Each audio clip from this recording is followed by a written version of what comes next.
Hi everyone! Good day! Welcome back to my channel. This is Maylabs, and for today's vlog, we'll be doing Kilay tutorial or Kilay goals tutorial.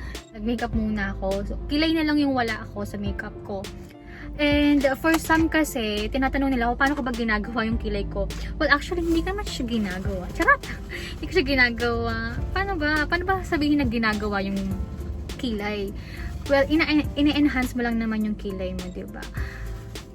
And for mine kasi, siguro one of the, blessings sa akin is, may hair naman yung kilay ko. And, naahit ko naman siya, or nahulma ko naman siya ng maayos. Meron lang siyang sobra-sobra. So, tatanggalin natin siya. Okay?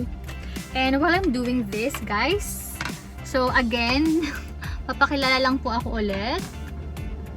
My name is Mayie, Maylabs. So, kung hindi pa po kayo nakaka-subscribe sa YouTube channel ko, guys, sana mag-subscribe po kayo. Just, ayan, so ganun lang siya, kadali. I'm using one hand only. My other hand is holding a mirror. Baliktad pa yung mirror. Ang dami. Sorry, nag-makeup kasi ako. Ano ba yan? Ganito na nga lang para hindi makita yung dumi.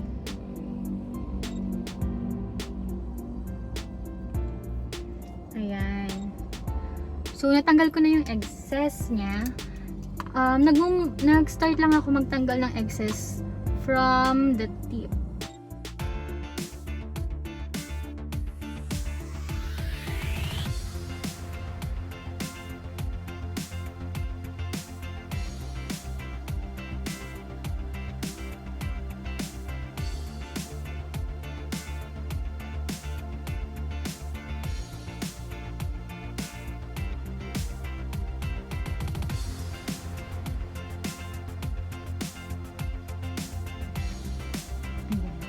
Ayaw ko kasi actually nung ma-point yung ganon.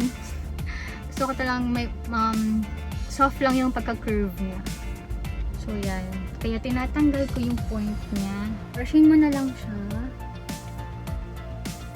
para mawala yung nahit mong o shave mong hair. Ayan, so clean na siya, diba?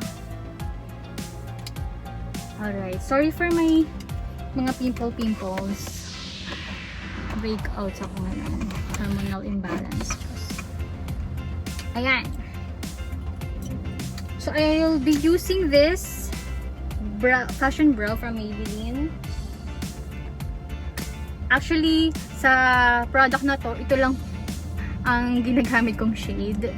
Para kasi pang contour lang tong dalawa. I'd rather use concealer. I usually start from here, sa kanto ng kilay ko,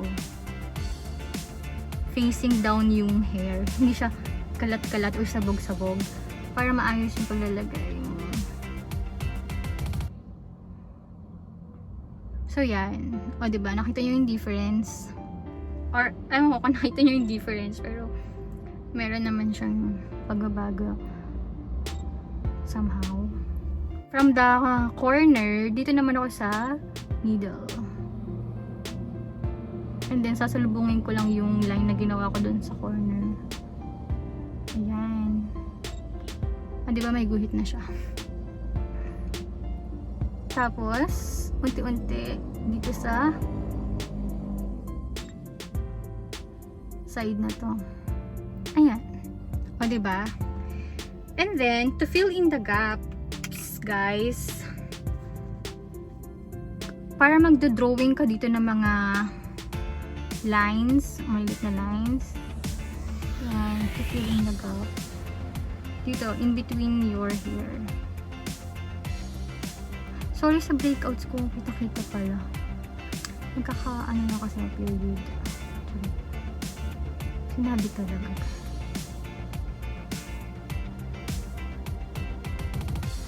So yan, so nakita niyo ba yung difference, diba? Ito wala pa kasing line. And then yan, pinilin ko lang yung hair gap. or skin gap between hair. Ewan ko kung paano describe. Ayan. So, meron ng lining dun sa taas. And then, dun naman tayo sa baba. Pero, in this corner lang. Ayan. Okay. Hindi na to kasali kasi naahit ko naman na siya. Clean naman siya. So, ipapantay mo lang itong gagawin mong line dito sa natirang or dito sa shape ng kilay mo sa baba. Ganyan. Basta, pagdugtungin mo lang to, gawa ka lang ng line dito. Then, make sure na mag-mimit sila. Diyan. Okay? And, katulad ng ginawa natin kanina, ano din yung gagawin natin dito? Sa side na to. So, upward naman. Upward. Okay. And it's now time to blend this. May panot ako. Alam niyo naman, may panot si ating girl sa kilay. And then, sukayan mo lang siya pataas. So guys, sa side na to, sa corner na to, pataas yung pagsusuklay para kita pa rin yung hair. Mukhang natural. At dito mo sikapin talaga na maging light lang yung nilagay mong pangkilay para hindi ka magkaroon ng square root something dyan sa kilay mo ba. Okay, so yan. Just make sure sa side na to, pababa yung suklay mo. And kailangan maayos din. Yan, o diba? Clean na siya. If you want na makita yung difference talaga, sige. Dagdagan pa natin.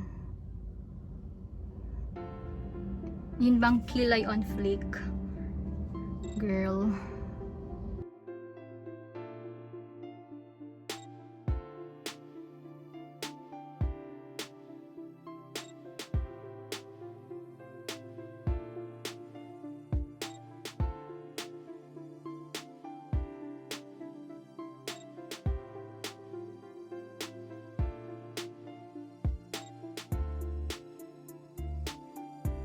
So, talagang ginagawa ang kilay. Patunayan ko na.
Kung gusto mo ng Kilay on Fleek, kailangan maayos yung pagdodrawing mo ng lining.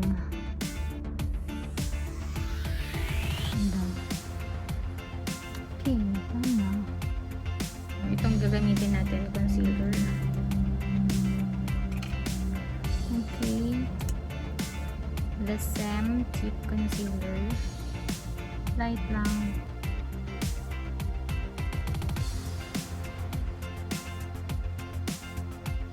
Sorry, hindi pa naka-ready yung sponge. Makeup sponge from Maanch. Maanch ba ito?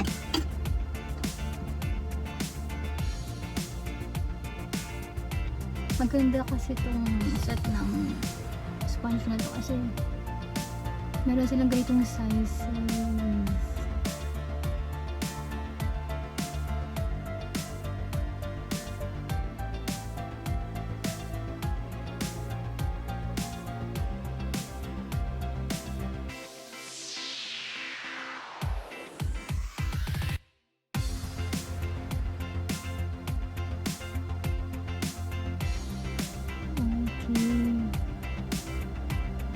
So, yan na, di ba? Can you notice the difference, guys? Or napakapal ba yung gawa ko? So, what do you think? I think makapal to, no? So, bawasan natin. Ganito lang.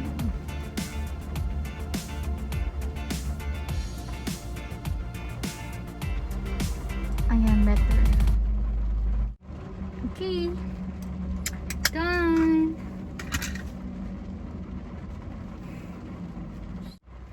Alright guys, so that would be my Kilay on Fleek tutorial. That would be my Kilay on Fleek tutorial vlog. And if you like this video, kindly give it a thumbs up. Also, kung hindi ka pa nakapag-subscribe sa YouTube channel ko, Maylabs, please subscribe to my YouTube channel. And see you on my next one. Bye! Mwah, I love you all.